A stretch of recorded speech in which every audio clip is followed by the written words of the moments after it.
explosiones de las bombas estremecían el refugio del general Chuikov desde la mañana.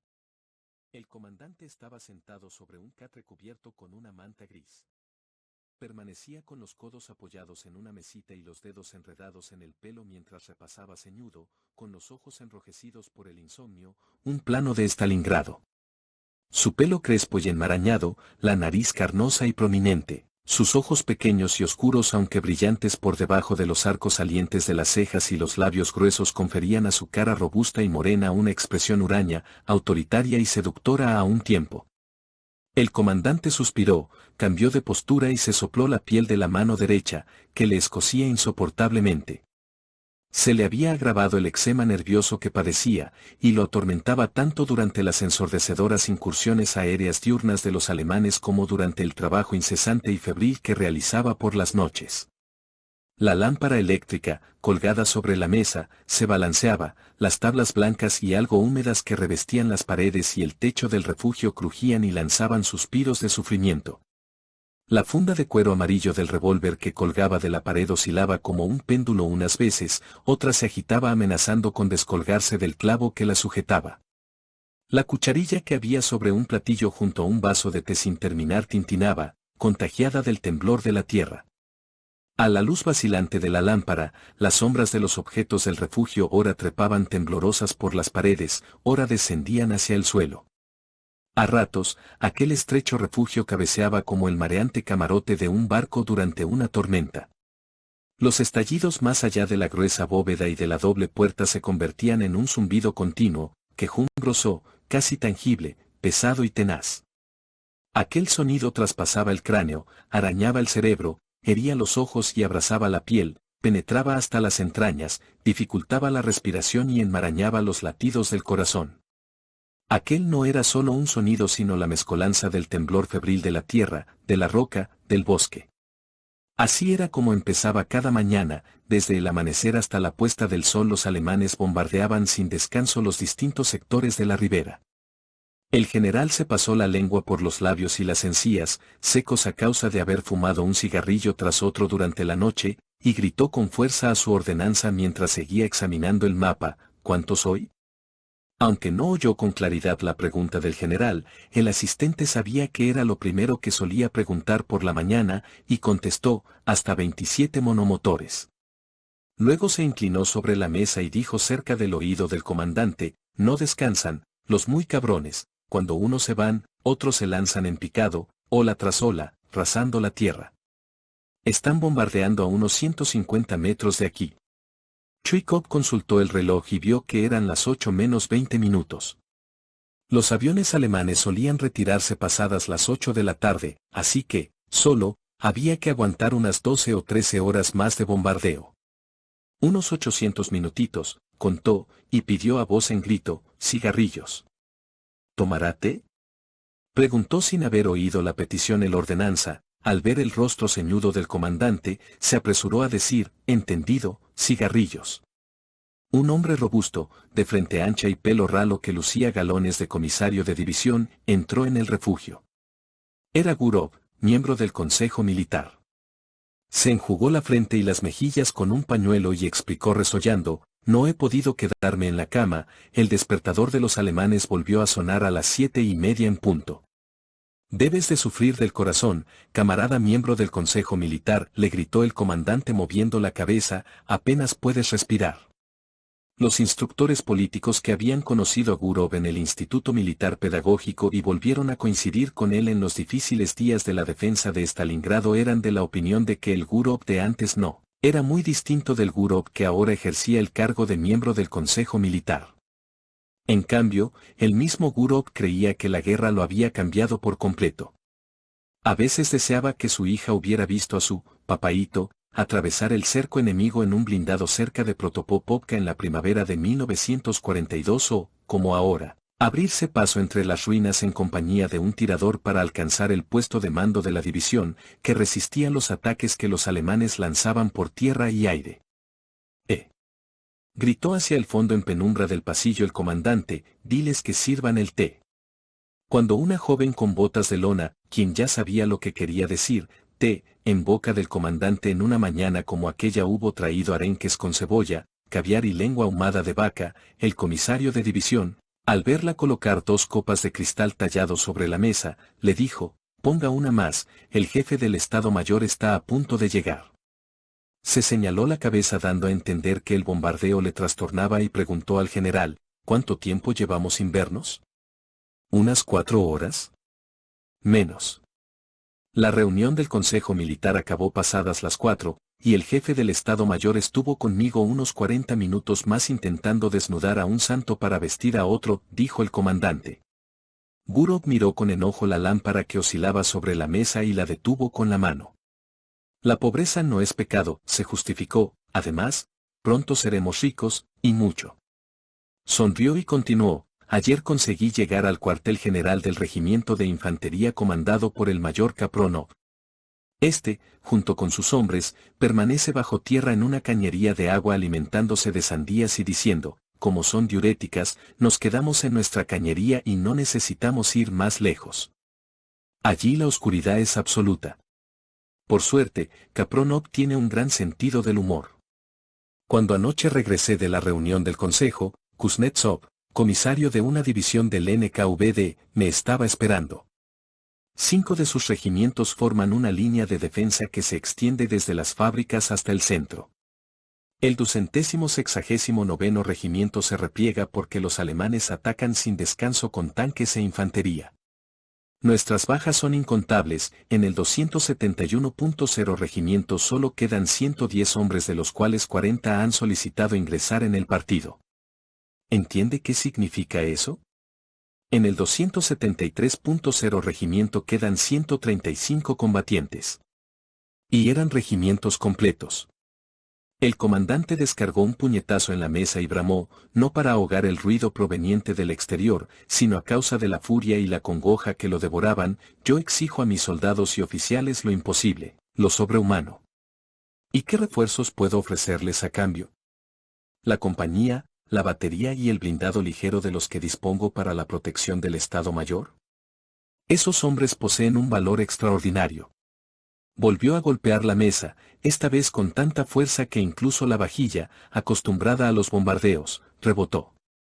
El rostro del comandante se ensombreció: «Si los refuerzos no llegan a tiempo, armaré a los miembros del Estado Mayor con granadas y los mandaré al ataque». «¿Qué demonios? Es mejor que seguir en esa ratonera o que chapotear en el agua. Al menos me recordarán. No dirán de mí que abandoné sin refuerzos las tropas que tenía a mi cargo». Frunció el ceño y miró con osquedad, con las manos sobre la mesa. Después de un largo silencio, una sonrisa pícara se extendió por la cara del general desde el ángulo de sus ojos. Aquella sonrisa, tras salvar despacio y con esfuerzo el pliegue huraño de los labios, le iluminó todo el rostro. Su expresión amenazadora se despejó para volverse risueña. Posó la mano en un hombro del comisario de división y le aseguró: «Usted acabará por adelgazar aquí, es decir, acabarás por adelgazar». Aunque la víspera se habían dado un beso solemne y habían acordado tutearse, aún no se habían acostumbrado y lo olvidaban. «Ya verás cómo adelgazas». «Lo sé», dijo Gurov y sonrió al comandante, «y no será solo por culpa de los alemanes». «Exacto, también será por mí. Verás cuánto vale mi famosa dulzura de carácter. Aunque no es nada grave, tu corazón te lo agradecerá». Descolgó el teléfono y gritó en el auricular: «Póngame con el número 2». Una vez se estableció la conexión, dijo: «Le felicito por el bombardeo matutino, pero llega usted tarde. ¿Qué le ocurre? ¿Está descansando?». No se de... Luego alzó la mano para detener otra vez la oscilación de la lámpara. En ese momento entró Krylov, jefe del Estado Mayor de Chuikov. Todo le irradiaba calma, algo inusual en aquel ambiente. La voluminosa cabeza con el pelo mojado y bien peinado, la frente despejada y lisa, la cara ancha con una nariz prominente, los grandes ojos castaños con expresión de cansancio, los gruesos carrillos recién afeitados de cutis algo poroso que olían a agua de colonia, las manos blancas con las uñas cuidadosamente recortadas, la tira blanca que asomaba por encima del cuello de su guerrera, la suavidad de movimientos y la sonrisa atenta con la que había mirado la mesa puesta eran propias de un hombre dueño de una tranquilidad inquebrantable e innata. Su voz, aunque baja, era audible en mitad del estruendo de la guerra, de modo que no tenía necesidad de desgañitarse como otros. Quizás era porque tenía la habilidad de tomar la palabra durante los momentos en que el rumor del bombardeo amainaba, tal vez porque había aprendido a utilizar un timbre de voz que el estrépito de la guerra era incapaz de ahogar, o bien porque su calma era tal que el fragor de los asaltos no hacía mella en ella y, cual mancha de aceite, flotaba en la superficie de las aguas retumbantes. El fragor del asedio lo había acompañado desde el principio de la guerra, y estaba tan acostumbrado a él como un herrero al retumbar de su martillo contra el yunque. En otoño de 1941 había sido jefe del Estado Mayor del ejército que defendía Odessa, después ocupó el mismo cargo en el ejército que defendió Sebastopol durante 250 días. Ahora era jefe del Estado Mayor del ejército que defendía Stalingrado. El miembro del Consejo Militar, tal vez porque disfrutara al ver el rostro sereno del jefe del Estado Mayor, preguntó con una sonrisa, ¿qué noticias hay del sector sur? La artillería nos apoya desde la orilla opuesta del Volga, ha causado estragos entre las filas alemanas. Fue un acierto trasladarla allí. Estuvo bombardeando la zona sur de la ciudad durante todo el día. Mis colaboradores contaron, ayer, 1.100 salidas de cazas alemanes. Chuikov se encogió de hombros y dijo, a mí esos cálculos no me sirven de nada. El jefe del Estado Mayor asintió con una sonrisa, menuda bobada, es como medir el agua. Y luego prosiguió ya en un tono grave, nuestros blindados pesados repelieron un ataque de los tanques alemanes. Ayer la cifra de bajas fue menor que el día anterior, y creo que cabe atribuirlo a que los alemanes cuentan ahora con menos carros de combate. La cosa está clara, pero no por eso nuestra situación ha mejorado. El enemigo bombardea desde el aire el barrio Borosilovsky y sigue atacando por tierra y aire desde Gumrak, Gorodistche y Beketovka. Por las cartillas militares de los soldados alemanes muertos supimos que desde ayer 2 nuevas divisiones operan en nuestra zona. En cuanto al sector sur, seguimos resistiendo. Esta noche hemos detectado una nueva concentración de tropas y blindados en la zona de la fábrica de tractores. Por lo visto, el enemigo considera prácticamente cumplida su misión en la ciudad y está reagrupando sus fuerzas. Hemos constatado la salida de numerosos aviones hacia las fábricas, sin duda en misión de reconocimiento. Y yo, sabiendo que el enemigo está reagrupando sus fuerzas para el asalto definitivo, ¿de dónde sacaré hombres para detenerlo? Será a mí a quien se le pedirán responsabilidades. Yo mismo me las pediré. Ya hemos perdido la estación de tren, el molino, la sede del Gosbank, 115 el centro de expertos, dijo el comandante. Guardaron silencio durante un rato. El bramido de los estallidos se amplificaba, se acercaba cada vez más al cuartel general. El plato que había en el borde de la mesa cayó al suelo y se rompió sin que oyeran el ruido, como en una película muda. El jefe del Estado Mayor dejó a un lado el tenedor, entreabrió la boca y entornó los ojos. La vibración de la tierra y del aire se volvió insoportable, como si una aguja incandescente les barrenara el cráneo. Los rostros de aquellos hombres se paralizaron. De pronto el refugio entero empezó a temblar, crujir y sacudirse como un acordeón cuyo fuelle desplegaran y volvieran a plegar con brusquedad las manos de un borracho. Los 3 hombres se irguieron y alzaron la cabeza pensando que iban a morir. A continuación, sobrevino un silencio ensordecedor, opresivo. El comisario de división sacó un pañuelo y lo agitó cerca de su cara. El jefe del Estado Mayor se tapó los oídos con sus grandes palmas blancas. Me di prisa para desprenderme del tenedor porque pensé que se reirían de mí cuando me desenterraran y me vieran con un tenedor en la mano, confesó Krylov. El comandante le miró de soslayo y preguntó, sea como fuere, reconózcalo, en Sebastopol nunca les bombardearon con tanta dureza, ¿verdad? No sé qué decir, pero quizá, ajá, usted dice quizá. Le interrumpió el comandante expresando con aquel, ajá, alegría, amarga fiereza y triunfo. ¿Acaso envidiara al jefe del Estado Mayor por haber vivido la defensa de Sebastopol y pretendiera que nada en la guerra pudiera compararse con el peso con que él, Chuikov, había aceptado cargar? De todos modos, parecía que estaba en lo cierto. No, en Sebastopol no fue como aquí. El general Petrov no nos llega a la suela del zapato, dijo Gurov resollando con una sonrisa pícara. El comandante rió al ver que aquel parecía haber adivinado sus pensamientos. Y bien, parece que la cosa se ha calmado, observó Chuikov. Brindemos, pues, por Sebastopol.